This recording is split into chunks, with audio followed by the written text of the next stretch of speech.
What's up? What's good YouTube? What's good Facebook? Welcome back to my YouTube channel, understand? Nakakula down zvangu pamshana ndifambira hangu nyaya yaMoreboys nenyaya yaVecco Luppa. Sezvo ndandifambira from day number 1 up to patave now. Hanya yako ida kusvika manje kwakuda kupisa manyaya azosvika kwamvura chika makumbo.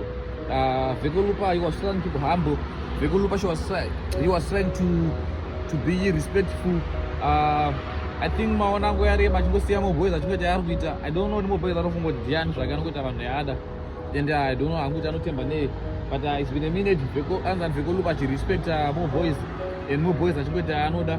And yeah, I think it has come to an end now because Vecco Luppa ajamuka izvozvo manje azonyora post akati I think mukoma vakunyanya kusaiza.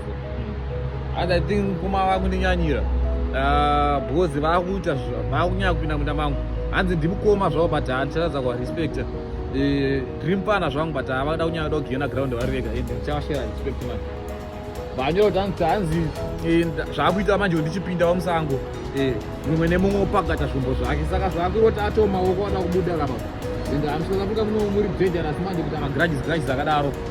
Handizivi kuti luzera kunani, pamwe luzera kuna Moreboys, pamwe luzera kuna Vecco Luppa, but it's gonna be a war now. But since mukoma Vecco vanga wati musoja panyaya yekuda kuatemba panyaya idzi. Since kana makanzwa painterview yaOla kuti hana Vecco ndakapinda musoja ndikazosiya hangu nekuda kwamwe mareasons. I think I'm going to go 5 years. Moreboys are there, say, and I can answer one. And I don't know what, like, I don't know if I don't know if I say Jesus.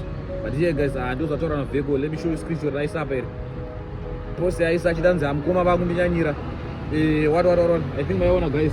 And yeah, another post here, you have some comment section. And ya mwene moshi kupina musango tochipakata zvombo tochonoti zvinopera siyana siyana ende asofa ndokasvika nyaya mukoma Moreboys vapromiswa kukutiswa and yeah, let's just see tetikomira chingoro mabhizi zvakamira sei update zvakanguya chete ndokupaidza so ndiri panapa ine ndiri mukoma nemakoya ndokupegwa ndosvikapera ndiko pese ndiri kumichisa pembe channel for more and understand and yeah, I'll keep on giving you updates and yeah, that's why I'm here, man, to give you updates nyana. So just make sure you follow, you subscribe to my YouTube channel and you follow my Facebook and everything, and like, comment, share, you understand?